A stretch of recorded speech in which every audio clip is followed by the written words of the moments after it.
Dear student, आज फिर पेश खिदमत हैं एक और नई वीडियो के साथ, जो कि फर्स्ट ईयर के चैप्टर नंबर 10 का टॉपिक नंबर 5 है, जिसका नाम है फाइलम नेमलहेलमेंट्स, या इसको एस्कल हेलमेंट्स भी कहते हैं और इसको नेमाटोड भी कहते हैं। इस फाइलम के हम जनरल कैरेक्टर पढ़ेंगे आज इंशाल्लाह। इसको कॉमनली राउंड वॉर्म कहा जाता है। इसमें सारे के सारे राउंड वॉर्म एनिमल्स आते हैं और इसका क्लोज रिलेशनशिप है प्लेटीहेलमेंट्स के साथ, इसलिए इसको नेमलहेलमेंट्स भी कहा जाता है। इसमें कोई भी सेगमेंट नहीं होता क्योंकि ये राउंड वॉर्म है, इसलिए इसको एस्कल हेलमेंट्स भी कहा जाता है। अगर इसकी जनरल कैरेक्टर की हम बात करेंगे, अगर जनरल कैरेक्टर को आप देखेंगे तो इसकी जो सिमेट्री है वो बायलैटरल सिमेट्री है। बायलैटरल सिमेट्री हम उसको कहेंगे कि अगर एक जानदार को हम कट करें और एक प्लेन में और उसके दो इक्वल पार्ट हो तो ऐसी सिमेट्री को हम बायलैटरल सिमेट्री कहेंगे। और इसमें जितने भी जानदार आते हैं उनकी जो सिमेट्री है वो क्या है, बायलैटरल सिमेट्री है। और ये ट्रिप्लोब्लास्टिक है,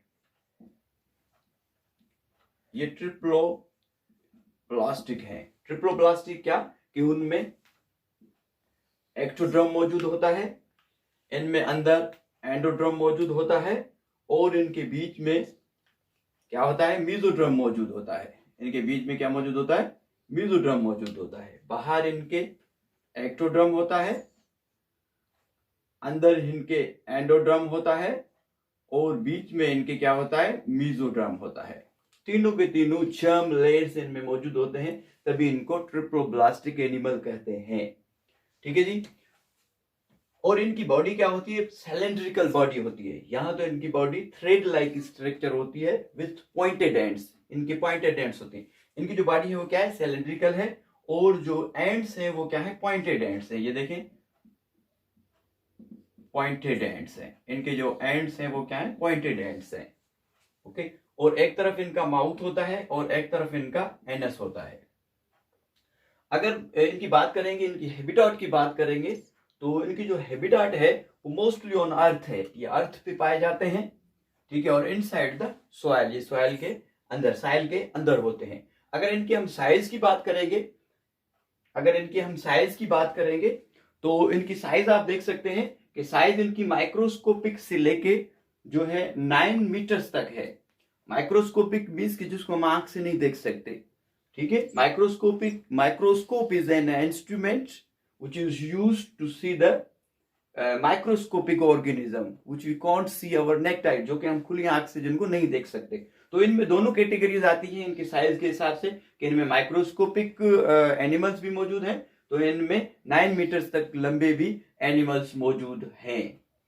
अच्छा, इनका एक यूनिक कैरेक्टर है कि इनकी जो बॉडी का जो प्लान होता है, प्लेन जो होता है, वो बॉडी का प्लेन होता है ट्यूब विद इन ट्यूब।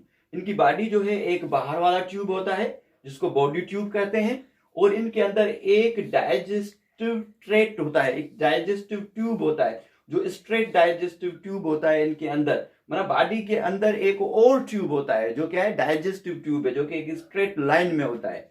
एक इनकी बॉडी का ये ट्यूब हो गया और दूसरा ट्यूब इनके अंदर ये हो गया, जिसको हम क्या कह रहे हैं, एक स्ट्रेट लाइन डाइजेस्टिव ट्यूब है। तो इनकी बॉडी क्या है, ट्यूब विद इन ट्यूब। इनकी बॉडी का प्लान है ट्यूब विद इन ट्यूब, ठीक है। तो आगे हम चलेंगे, तो अगर इसकी एग्जिस्टेंस देखेंगे तो इन एग्जिस्टेंस की अगर हम बात करेंगे तो इसकी एग्जिस्टेंस क्या है, ये फ्री लिविंग है। ये फ्री लिविंग मिलते हैं, ये प्रीडेटर्स मिलते हैं, मीन्स की शिकार करके और उनसे खाना लेते हैं, और ये पैरासाइटिक भी है। पैरासाइटिक ये खाना लेते हैं किनसे, एनिमल से भी लेते हैं और ये प्लांट से भी लेते हैं, ये प्लांट से भी खाना ले सकते हैं। Parasitic, they get their food from living tissue and produce different types of disease. They can produce different types of disease in animal and plant. तो ये पैरासाइटिक भी हैं, फ्री लिविंग भी हैं और ये प्रीडेटर्स भी हैं। अगर पैरासाइटिक एनिमल्स की बात करेंगे तो more than different species they inhabit the human body, कि ह्यूमन बॉडी को 50 से ज्यादा स्पीशीज ह्यूमन बॉडी को इनहेबिट कर सकती है। इनमें एक आती है एस्कर्स। एस्कर्स एक राउंड वर्म है, इसको ह्यूमन वर्म भी कहते हैं क्योंकि it produce disease in a human, it infect the millions of people, बहुत सारे millions of human beings was infected by the ascars. Ascars are the roundworms which infect the humans. अगर इनकी parasitic जो round worm है, अगर इनकी हम transmissions देखेंगे कि ये हमारे तक कैसे ट्रांसफर होते हैं, ये कैसे एनिमल्स में ट्रांसफर होते हैं, तो इसकी ट्रांसमिशंस हम देखेंगे कि किस तरीके से ट्रांसमिशन होती है। अगर हम इनकी ट्रांसमिशंस देखेंगे तो ट्रांसमिशंस में एक इनका जीनस है व्यूचेरेरिया, जिसको थ्रेड वॉर्म्स भी कहते हैं।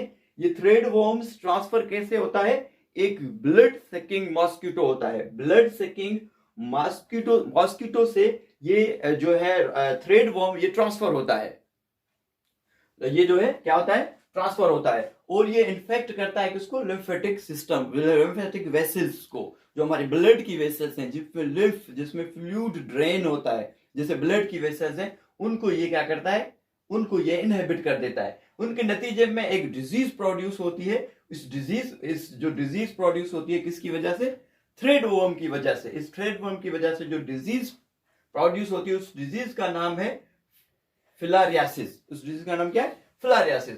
फिलारियासिस में होता क्या है, कौन सी चेंजेस बॉडी में आती है, ह्यूमन की जो बॉडी है उसमें क्या तब्दीली आती है। अगर थ्रेड वर्म्स ट्रांसमिटेड हो जाए ह्यूमन की बॉडी में, तो हमें कैसे पता चलेगा क्या तब्दीली आएगी, क्या उसके सिम्टम्स होंगे ह्यूमन की बॉडी में। ह्यूमन की बॉडी में होगा क्या कि इन्फ्लेमेशन हो जाएगी, सोजिश हो जाएगी। कहां पे सोजिश होगी, या तो आर्म्स में हो सकती है, या तो लेग में हो सकती है, और या तो फिर स्क्रूटम में हो सकती है।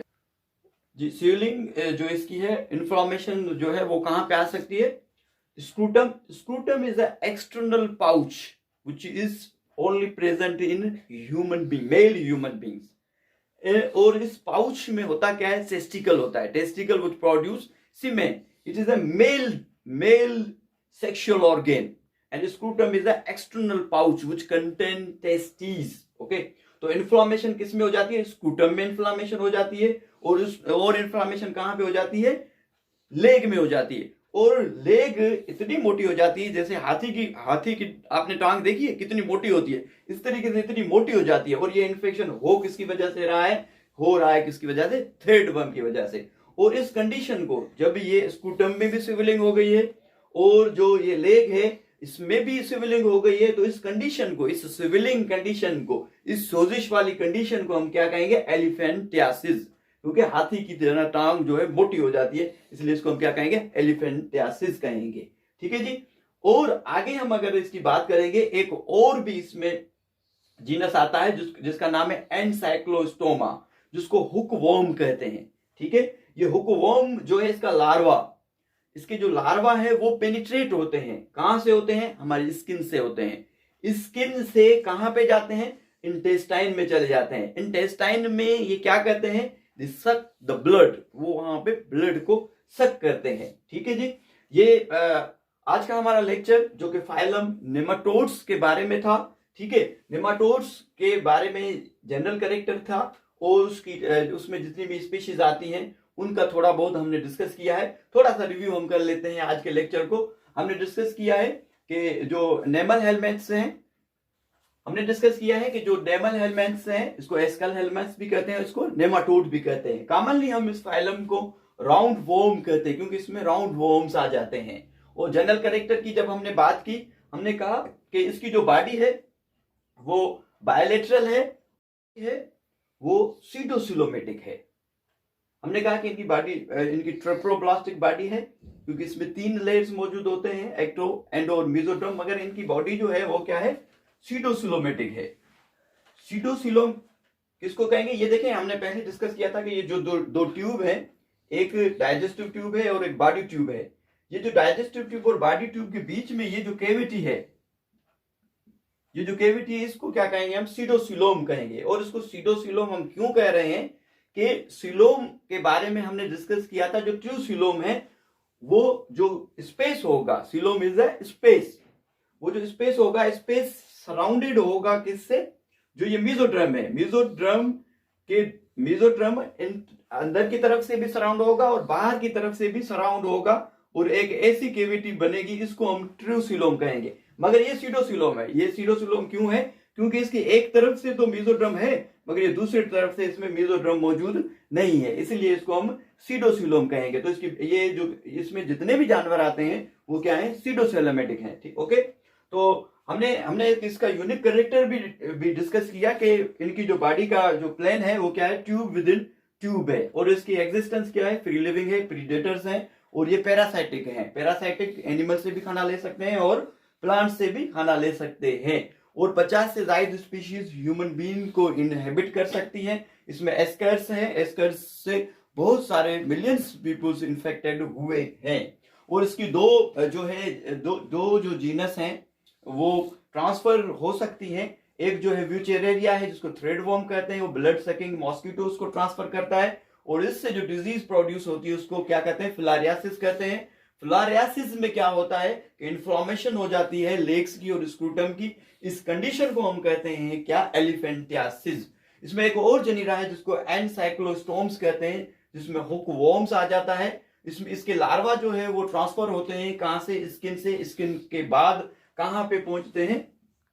स्किन के बाद ये पहुंचते हैं कहां पे? इंटेस्टाइन पे। इंटेस्टाइन में पहुंचेंगे, ठीक है। और इंटेस्टाइन में ये क्या करेंगे? यहां पे इंटेस्टाइन में ये क्या करेंगे? ब्लड को सक करेंगे और ब्लड को यहां पे ही ये सक करते हैं। Thank you so much. आज के लिए इतना ही लेक्चर। और दोबारा अगर आपको बायोलॉजी के लेक्चर सुनने हैं तो हमारा चैनल जरूर सब्सक्राइब करें। Thank you so much.